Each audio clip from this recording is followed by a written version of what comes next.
what's up guys? Jake Hamilton here in Liverpool, England. Not just Liverpool, England. I'm here at Strawberry Fields. I figured the perfect place to say thank you for clicking on my interviews with the stars, the writer, the director of the new movie Yesterday. If you haven't already, go down, hit that subscribe button, turn on your notifications. I have the great pleasure of traveling the globe to interview some of the coolest people on the planet, and I'd love to share those interviews with you. If you hit that subscribe button, you'll know every time I interview a new big star. But for now, thank you so much for watching, and I hope you enjoy my interviews with the stars, the writer, the director of the new movie Yesterday.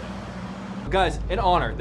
How awesome is this here in Liverpool? This is so cool. We're cool. The Beatles are standing there behind us. Right there. Yeah. You know, whenever I first saw this trailer, I thought two things. One was, wow, that is an amazing premise for a movie. And the second one was, holy crap, how the hell did they get the rights to all those songs? I'm curious, how easy was it to get those rights? And is there a version of this movie that exists if the Beatles had said no? Is there, where like people forget the Rolling Stones or Hootie and the Blowfish? Like, is there any... Hootie and the Blowfish, yes. That's a big reveal by you. Yeah, sorry, but yeah. Actually, the songs, because they're covers, that's why it was doable. So, because our singer sings them, so the rights are not as expensive as if we had the masters of Beatles songs. Right. And I think that they did have to make a judgment, the people who own, whether or not it was worth risking us having such access. But I think because of the strength of Danny's CV and work, they thought it would be okay. Oscars help. Oscars always help. Danny, was there... Well, the Beatles got their own, didn't they, of course, for Let It Be? Did they? Didn't they get an Academy Award? That sounds right. I thought somebody should look that up. I thought they did get an Academy Award, but I don't know where it is. Is it at Apple? And was it like 1 or 4 or 2? Or, I don't know. I'm going to try, if you have an Oscar, you can sort of dictate who else has Oscars, whether they do or not, you get a pass. I can ring up the Academy and say, Yeah, they're just on speed dial. That's what happens whenever you win one. So I'm sort of curious, if there were, hypothetically, an aspiring director or an aspiring screenwriter out there, and they woke up and no one knew who you guys were, what is your film, what would be the first one that you think they would rip off? Ooh.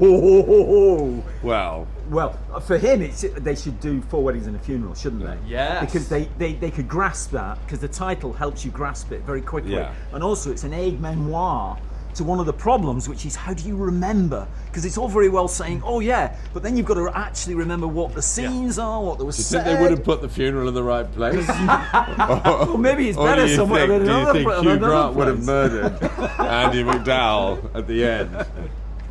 I don't know, what's the Danny Boyle movie you think that they would rip off first?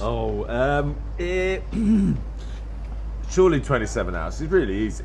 127 hours is a pretty right simple, there. It just stands there. A guy stands there. It's a pretty clear problem. Yeah. There's no illusions about what the film's about. Yeah. Slumdog would be tough because you're sitting there trying to remember how did each question go back to. That would be a tough one. Because that's what I loved about this movie is it's easy to say, oh yeah, I remember Let It Be, but then you have to go, wait, what are the words again? Which was fantastic. No, when he tries to remember Eleanor Rigby. Yes. Oh, the nightmare. Which I love. Yeah. There's a great scene early in the movie where he's struggling. And he essentially says, look, the only way I'm ever going to make it is if I have a miracle, and then a miracle happens. When you guys were struggling early in your career, what was your miracle?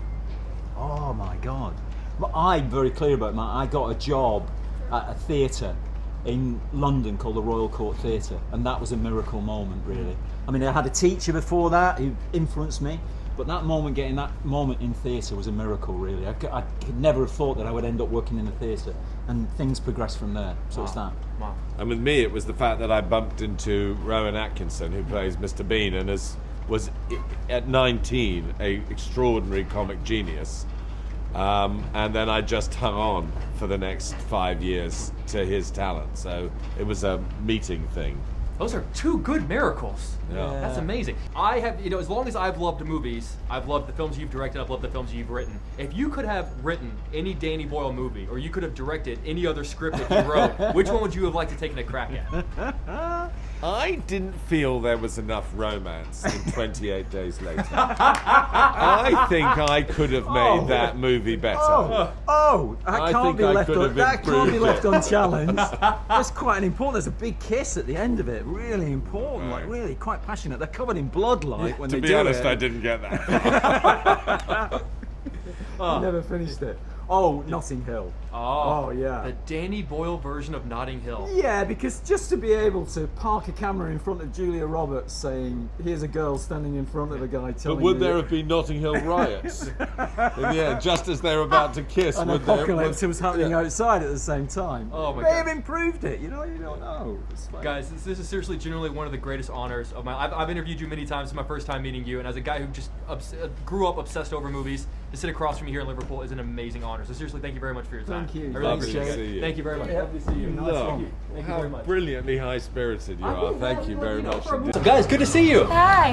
I was wondering if you could sit in a movie theater with John, Paul, George, and Ringo and watch Yesterday, and when it's over, kind of lean over and go, what did you think of this part? What is the part you'd most want to ask him about?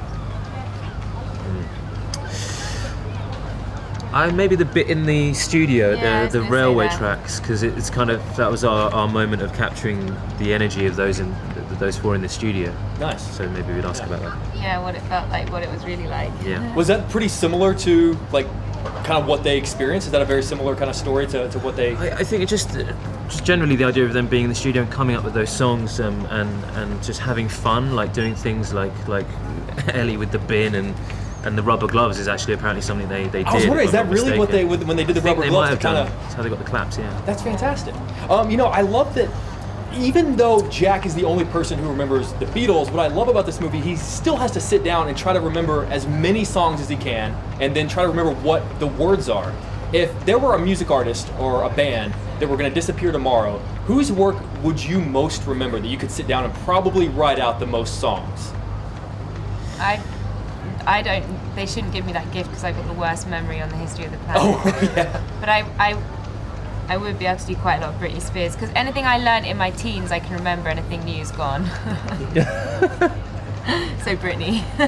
It's actually, I didn't think about like late 90s, early 2000s. I could probably I remember could do a an lot from embarrassing that like period. NSYNC, Backstreet yeah, Boys. I could do NSYNC. I Yeah. could do like Spice Girls, but that's I could do 90s pop. There's nothing Yeah. wrong with that. 90s pop is the I know, best. it's the best, but It's the like best. you know, in the whole world of what music to say, it's what I don't know. As we're sitting here talking the Beatles, we're like, oh, 90s Yeah, pop. what? That's the way to go. That's the way to go. What about Yeah, I you? don't know which You band could do would I the pick. Beatles. Probably the At this Beatles. point, I yeah, think at maybe this at this point you point it would be. probably Yeah. Aside from that, I don't know. Like, that's such a big ask, isn't it? That's kind of what's fascinating about the story. That's Yeah. one of my favourite bits is him trying to remember the words, like Yeah. Eleanor Rigby and everything. It's like so funny. It's something you don't even really, because whenever I first heard the premise of this movie, I was like, oh my god, that's an amazing premise. But then it really does make you realize, do you actually know as many of the words as Yeah. you think you Yeah. do? Especially when they don't exist. Like maybe when the song starts playing, you'd be able to like pick it back up. Right. I could do just the movie of Love Actually, every word. Yeah. Does Richard know this? That you could just I've go told over there him quite a lot of times reenact it? over too many glasses of wine. I told you that I can. I was just got over there, and it's hard not to geek out when you just start listing. Yeah, I felt like that the Chris Farley SNL sketch, where like, remember that time you did Slumdog Millionaire? That's cool, which is great. I love the scene in the movie where Jack essentially says, "Look, like I'm struggling, and if there's any way I'm going to make it, it's going to take a miracle." And then he gets his miracle. When you guys were struggling to get into this business, what was your miracle? Gosh. That was my miracle. Like the one that the thing that, yeah. They kind of just changed everything. Kind of. Well, I projected it. remember when I was auditioning to do Cinderella, I was with my big brother, and at the same time he was trying to get his like visa to go to Australia, and if he couldn't, he wouldn't be able, he had, anyway, I can't remember exactly what it was, but both of us needed a miracle, and I remember genuinely being like, I want Charlie to get his, because it was more like, there was more at stake with his. Anyway, we both got the miracle. Beautiful, love it. That worked out well. I think it's because I was being selfish and wishing for selfless. That's and always- wishing for see, that him. works out well. It works Yeah. well, kids. I guess it's a weird mirror. A friend of mine, Nitin Ganachri, played my dad when I was on EastEnders, which was my big, like, when I first started in the industry. And 6 months before I got the job, my sister had bumped into him at a restaurant, and he signed an autograph for me, saying, "I hope we work together one day." And then 6 months later, I was signed this TV show. Yeah. And the Beatles thing's really cool. And the Beatles, when I just found out I had another audition for this, I was in New York at the time, and I went down the subway and someone was busking, playing "I Want to Hold Your Hand," and then as I walked past, he winked at me, and I was like, Isn't that "What do you crazy? know?" It's What? very strange, yeah. I love stories like that, man. So now look where we are. Yeah. That's awesome. Wild. Guys. You should really get like a little something. I don't know. Yeah, you had that. That's actually Go and pretty give him a amazing. free album. Yeah, where is he? Yeah, I hope he remembers. that's an amazing story.